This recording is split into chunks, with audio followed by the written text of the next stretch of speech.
Hey, what's going on, everybody? Jake, Fantasy Headliners. Hopefully everything is good out there in YouTube land. Listen, it's time to mock draft, right? We've had a few changes. Some things have been going on. We haven't done a mock draft here in a couple weeks. It's time to do another one.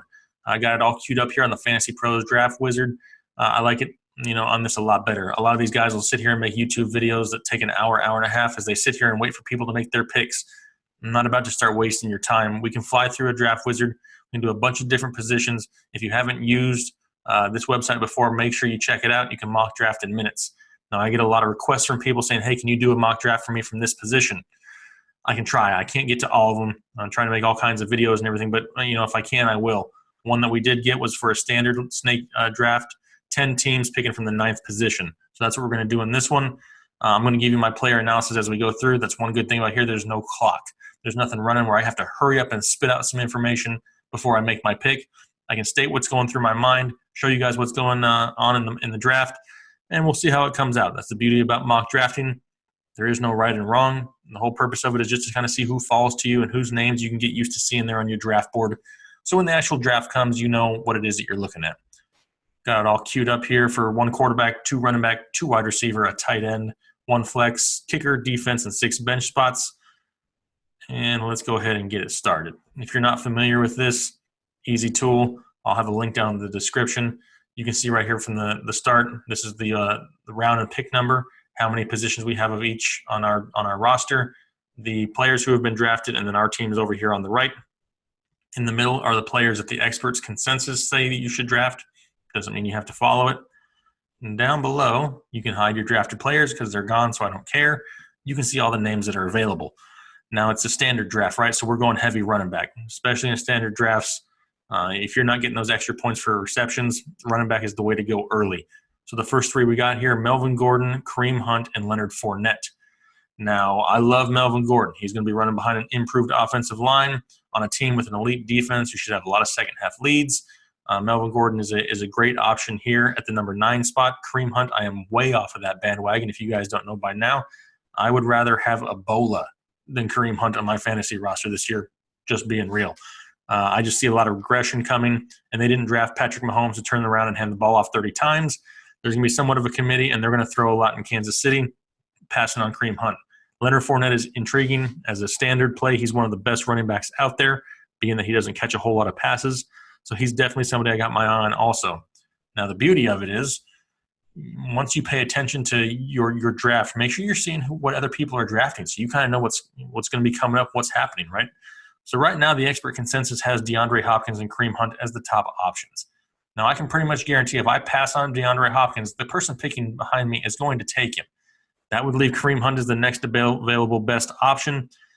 That's probably who the computer would take. Now, I don't know that for sure. I would love to end up with Melvin Gordon and Leonard Fournette to start my draft. So what we're going to do is the highest rated running back right here is Melvin Gordon. He gives you an upside both catching and passing. Catching and rushing. So that's who I'm going to take in the first round, 9th overall, and I'm going to hope that Leonard Fournette falls to us in the 2nd, which it did. I mean, the computer right there took DeAndre Hopkins and Kareem Hunt. You pay attention to your draft order, too. A lot of the people in your guys' home leagues that you're watching, they're going to pretty much take who's ever on the top of the list sometimes, right? If they're not, super knowledgeable about a lot of things, they're going to take who the people say they should take. So we said we wanted Leonard Fournette as our 2nd back. Huge, standard play running back right here. Easy choice for me, Leonard Fournette. And you're going to ask, is it hard to pass on some of these big-name receivers? You're going to see here in a few picks that there's a lot of depth later on at wide receiver. I'm not too worried about it. Scroll down here and see what we got. So now we got our solidified 2 running backs, 2 stud running backs, and that's a position that dries up really quick. If you haven't noticed, running backs get thin really fast. Tons of wide receivers, tons of depth. So now we're at the wide receiver position. Okay, we have our 2 running backs. We also have a flex spot that's open. So if there was a solid running back here, I would consider going 3 straight, putting them in my flex. Now we do kind of get back-to-back picks here, remember? So is there one? LaShawn McCoy, no thanks, no interest. All the off-field issues and a poor offense, I'm going to pass on LaShawn McCoy. Alex Collins is intriguing to me. He's going to get the bulk of the work in Baltimore. Nobody really there to compete for the carries because Kenneth Dixon can't stay healthy. That's solid. Kenyon Drake. I like Kenyon Drake a lot. I don't like the situation in Miami. I don't like how they brought in Frank Gore and Kalen Ballage. To me, they wouldn't have brought them in if they didn't plan on using them. With that being said, I'm going to pass on Drake. Over here in wide receivers, we got T.Y. Hilton. He's a wide receiver one easy if Andrew Luck is healthy. But is Andrew Luck healthy? 100% we don't know. Doug Baldwin. I got Doug Baldwin ranked inside my top 10 before his injury. They say everything's going to be good to go for him week one. As of right now, that's what we got to go with. I like Doug Baldwin a lot. I see Seattle trailing a lot in games this year, having to throw the ball in the second half. Not a whole lot of options outside of Doug Baldwin. He can see a huge target share. Stephon Diggs. I like Stephon Diggs. I have a feeling that him and Adam Thielen will kind of cancel each other out at times. Could lead to some inconsistencies. So if I had to play it safe here, and like I said, we get another pick here in just 2 picks after we make this one, I'm going to go heavy running back. To me, Alex Collins, is somebody who's going to get you close to 20 touches a game. So looking at the roster that way, if we had Melvin Gordon, Leonard Fournette, and Alex Collins to start off our draft, you're looking at 60 touches a week, about 20 touches per person per week, 60 touches right off the bat. Easy money for me. Plus, I don't want anything to do with LaShawn McCoy. If the guy's out there beating women, I want nothing to do with him. I don't care if it's fantasy football related or not. All right, so that gives us Gordon, Fournette, and Collins. Now is when we need to start looking at wide receivers. We got 3 solid running backs. We're good to go. We got T.Y. Hilton, Doug Baldwin, Stephon Diggs. They're all still sitting there. Why? Because the computer went with Aaron Rodgers and Travis Kelce, which is something that could happen in your real draft. Also, people always take those guys here in the early rounds. So right now, I need somebody safe, right? I'm looking for somebody safe that can give me solid production from the wide receiver spot. T.Y. Hilton, we already said, is a little bit risky with Andrew Luck. Doug Baldwin's fighting injury. Stephon Diggs has Adam Thielen. Tyreek Hill, nothing against Tyreek Hill, but there's just so many weapons there. There's no guarantee that Hill sees the same target share as he did with Alex Smith. Cooper, no, I'm not on that bandwagon. Doesn't even look like he wants to play football. He just kind of walks around with that sad look on his face. Larry Fitzgerald is crazy reliable, but he's a little bit farther down the list. This is going to be a tough choice right now, being that we have a solid foundation of running backs. I'm going to go ahead and take a chance here with T.Y. Hilton just because nobody else really jumps off the board. If T.Y. comes back to a healthy Andrew Luck, we not only have 3 solid running backs, but we also still end up with a wide receiver 1. So I'm going T.Y. Hilton and going for the home run there. And it kind of worked out again for us. Right now, who do we have at the top of the list? Larry Fitzgerald. I just mentioned him. He's, super consistent. He's had 3 years over 100 catches, over 1,000 yards, and he hasn't had a whole lot of quarterback talent to do it. Now he gets Sam Bradford and Josh Rosen. I don't think it really matters which one of those 2 it is. Both of them are going to be looking Larry's way a lot. There's not a whole lot of offensive options in Arizona. To me, Larry Fitzgerald is a very safe bet as a wide receiver 2. Being that we took the gamble with T.Y., I'm going to go ahead and take Larry Fitzgerald. Before I do that, you can see that the bye week is highlighted in red. That means that we have a few people already on week 9 bye, and it's warning you. Do I care about bye weeks when I'm drafting? Absolutely not. I don't care what their bye weeks are, because even if week 9 is horrible, and close these comments, even if week 9 is horrible and I lose a lot of people, I don't care as long as I'm going to win the other weeks. I'll sacrifice 1 week to win the other 14 or 15. So we're going to go ahead and take Larry Fitzgerald right here. All right, so now we got a pretty good squad to start off. Melvin Gordon, Leonard Fournette, T.Y. Hilton, Larry Fitzgerald, and Alex Collins. I typically do not take a quarterback until at least round 6 or 7. There's just so much of them this year. Now, being that we're not going to have a pick again for a while, right now we're at the 2nd pick of the 6th round. We're not going to have another one, for almost 20 picks. Who knows who will be left on the board by that point. Let's see what we have for depth-wise. Demaryius Thomas, a very consistent wide receiver. He missed having 6 straight 1,000-yard seasons last year by 50 yards. But look who his quarterbacks were. I don't blame him for not getting 1,000 yards. He was out there literally playing with minor leaguers for the most part, with Simeon or Lynch or Brock Osweiler or whoever. I mean, poor guy had nobody to throw him the ball. But Russell Wilson is intriguing here in the 6th round. Like I said, being that we won't have a pick for a while, we can go ahead and take a chance on a quarterback. Russell Wilson is actually my number 2 rated quarterback this season. Similar to what I said about Doug Baldwin. They're going to be trailing a lot. They're going to have to throw the ball. He still has the running upside. I mean, Russell Wilson is going to be, the heart of the offense there in Seattle. So let's go ahead and take ourselves one of the top quarterbacks in all of football and see what we come up with. All right, so now we need a tight end still. We're not taking a defense or a kicker till way later, and then we're just looking for depth. So let's see what we have down here. Running back, wide receiver, and tight end. Start tight end, Delaney Walker. If you're asking me, he's probably one of the most consistent tight ends in all of football. The guy's going to get you close to 800 yards and 8 touchdowns every year. He's involved in the offense. He's had injury concerns the past few years, but overall is a very solid tight end. You got the Detroit duo of Marvin Jones and Golden Tate, along with Jarvis Landry. The fact that Jarvis Landry is sitting here is absolutely mind-blowing to me, and I could sit here and go through the list and tell you what I think about everybody else. The fact that Jarvis Landry is sitting here and we're at pick number 69th overall is absolutely crazy to me. I think he is the wide receiver to own in Cleveland. He's going to get a ton of looks. Cleveland's going to use him a lot differently than they used him in Miami. He could see, 150 targets plus. He has huge touchdown upside here in this Cleveland offense. You saw it in the first preseason game, right? They actually put him on a go route and gave him a 50-50 ball to go up and get. It's not what he did in Miami. In Miami, he did nothing but, run 10-yard routes and catch the ball and had a ton of catches but no yardage. That changed with Jarvis Landry. Being that I already have 2 wide receivers, one of them who I took a risk on, I'm going to follow it up here with Jarvis Landry. Just in case something happens with Andrew Luck and he's not 100%, we get Jarvis Landry right there to fill in for him.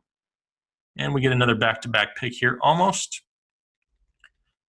Let's see what we got. So when we got Marshawn Lynch, Kerryon Johnson, Isaiah Crowell, and you can go farther down the list. Jamal Williams, C.J. Anderson, Carlos Hyde. So you can see it's starting to get pretty thin at running back. Over here on the wide receiver side, still got Marvin Jones, Sammy Watkins, Chris Hogan. Marvin Jones, great upside. We already have our extra wide receiver here in Jarvis Landry. So Marvin Jones isn't a necessity. Chris Hogan has potential, but once Edelman comes back, it's going to go down a lot. Sammy Watkins, similar to Tyreek Hill. Well, I don't know which one of them is going to be the favorite of Patrick Mahomes.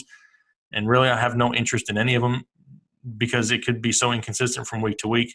Michael Crabtree in Baltimore, no thanks. Marshawn Lynch, I think Marshawn Lynch is getting hated on a lot here recently. But if you saw the first preseason game, he busted a 60-yard touchdown run that was called back by holding. But one thing I did notice on that play is he looked like old-school Marshawn Lynch. He hit the hole hard, and he had breakaway speed, pulled away from the defender, and he's going to be the lead back for John Gruden there in Oakland. Now, yes, Doug Martin is there, and they got all kinds of running backs there, but Marshawn Lynch is going to have this job, and the fact that he's healthy, he looks fresh, he looks fast, and we can get him here in the 8th round as our number 4 in a standard league. Give me Marshawn Lynch for that touchdown upside. So we waited on tight end, right? What's tight end looking like here? And you still got Delaney Walker, Trey Burton, Jordan Reed. Being that we're as late into the draft as we are, I'm going to go ahead and play it safe. I'm going to queue up Delaney Walker. I don't want to wait too long. Being that he slipped in the draft, you guys need to pay attention to that. If somebody slips in your draft, something like this where Delaney Walker is available in the 9th round, don't just bypass it and assume he's going to be there again. Thank the people in your league for dropping him there for you. Take him, be happy with it.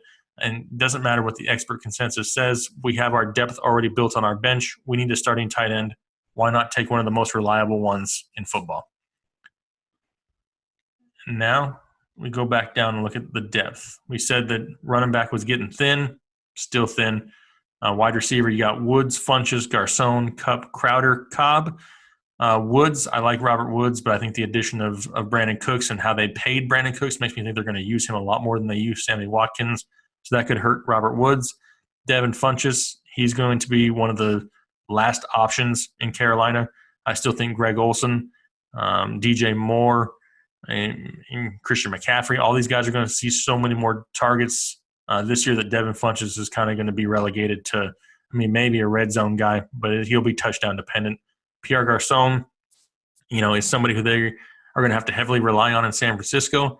If they can get him healthy, 100%, sounds like he's going to be. They're going to be in a lot of shootouts. I believe it's 6 out of the first 7 games in San Francisco. They face a high-powered offense of either, the Rams, Packers, Vikings. They got them all the first few weeks. So they're going to have to throw the ball in San Francisco. Kupp is a good option, but he's probably the 3rd or 4th option in LA. Jamison Crowder has huge PPR upside. He could see a lot of catches there in Washington. Could be the favorite target of Alex Smith.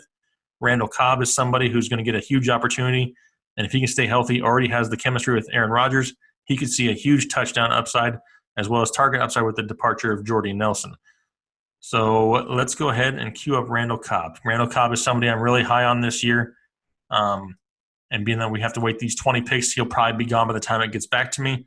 I mean, Randall Cobb will now be our, wide receiver 4? Huge upside. Take my chance on Randall Cobb. And we'll see how it turns out. Let's go back and see if we can get one more diamond in the rough on the running back side. You got Giovanni Bernard, Ty Montgomery, Bilal Powell, Corey Clement, Samaje Perine, Matt Breida. I mean, there's not a whole lot here, right? And this is getting a little deep for a 10-man league. Tight end wise, we'll see if we can get a backup tight end. We have Delaney Walker already, but right here at the top of the list, we got Jordan Reed, Jack Doyle, George Kittle. George Kittle just had a separated shoulder injury. He should be ready to go for the season. Jack Doyle has Eric Ebron to contend with. And if you guys know anything about Eric Ebron, he ruins everything that he gets involved with. So there goes Jack Doyle's fantasy value. David Njoku had a great preseason game, number 1. He could turn into a huge red zone threat, but we already have Jarvis Landry. I don't need a bunch of guys from the same team. Trying to diversify a little bit so I don't have so much stock tied up into one game. Jordan Reed is intriguing to me. Yep, I know. He can't stay healthy. He probably won't stay healthy again. But when he's healthy, he's a top 5 tight end in football. I already have a reliable tight end in my starter. Why not pick up Jordan Reed, put him on my bench? If he's healthy, home run, slam dunk all day long with Jordan Reed. If he's not healthy, I got Delaney Walker there. Now, this is where things get a little bit interesting for me. And this is a lot different for a lot of people, and this is probably breaking a rule that a lot of people don't like. Everybody's rule is in the last rounds you take a defense and a kicker. Well, I'm trying to win every category, right? When you faced your opponent, you're trying to have the best quarterback, the best RB1, the best RB. You want to win every one of these lines in your fantasy week. Why not also win these lines also? Now, is there anybody that's a game changer down here from the wide receiver or running back position that's going to make our team overall better? There's some decent names out here, but none of them are going to be elite to the point of where I have to have them. So why not scroll down here? I mean, you can see somebody's already taken Jacksonville. They've already taken them off the number 1 defense. You got the Minnesota Vikings, the Rams, and the Eagles. All 3 are also going to be elite defenses, and that could put up big points depending on your league scoring. A lot of leagues have, point bonuses for defenses. Why not? Let's go ahead and just go with the Rams just because I want to. Like I said, they're all elite. They're all, going to put up some nice numbers. Take the Rams a couple rounds early. Now you got yourself a solid defense. Now kicker is different. I'm not taking a kicker early. Not going to happen. Now we got 2 bench spots to fill. One of them needs to be a backup quarterback. Got to have some insurance for Russell Wilson in case he gets knocked out. We got Matt Ryan. A lot of offensive weapons there, but does that offense take a step forward under Steve Sarkisian? Not sold on it yet. Jared Goff. I gave Jared Goff a lot of crap last year, and he ended up playing pretty well. But can he do it again with the running game they have there? He could be a solid option. Marcus Mariota. Super Mariota. That's how I have to say it because everybody tells me I say Mariota wrong, but whatever. It is what it is.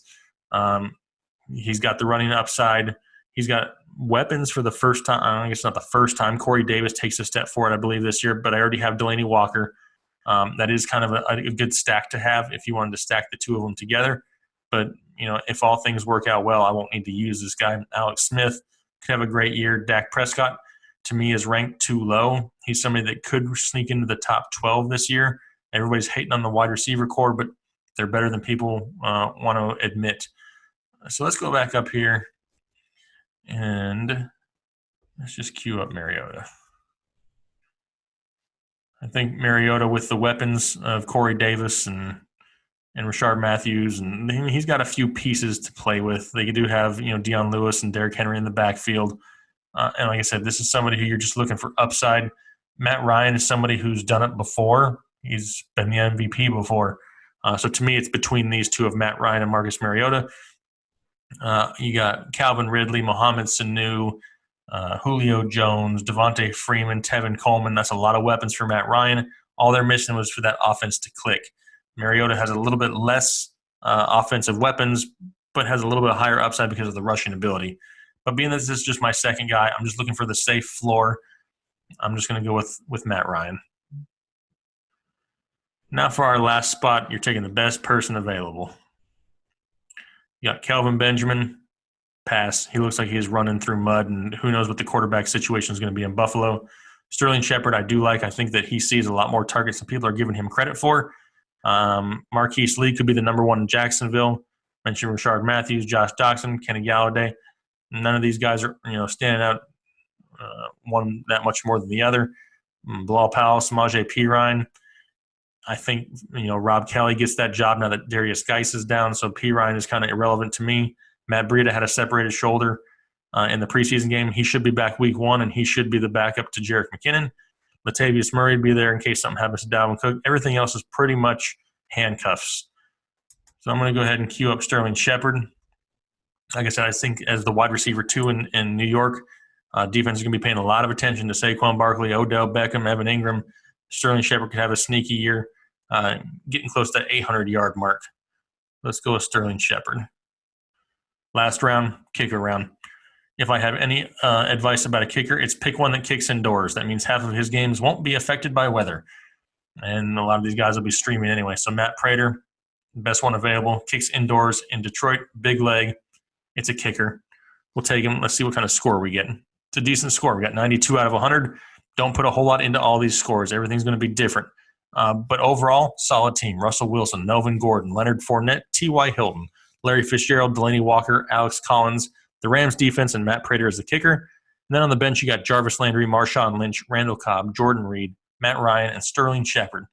It's a pretty solid roster. If you were following along, let me know down below. If there's somebody else that you would have taken at a certain point, let's talk about it. Like I said, there's no right or wrong with mock drafting, but you kind of get an idea of how I look at things when I'm actually doing a draft. I'm not just looking at the player names. I'm looking at the people around me, what my team needs, depth, all kinds of things. So, hey, make sure you hit me up down below. I really appreciate you guys tuning in. I'm looking forward to doing another mock draft. Feel free to send me a request. Like I said, I'll get to as many of them as I can before the season starts. But really appreciate the support. Make sure you guys are liking, commenting, subscribing. Hit me up on here on the comment section or on Twitter. Love to talk to you. We'll talk to you guys later. Thanks. Bye.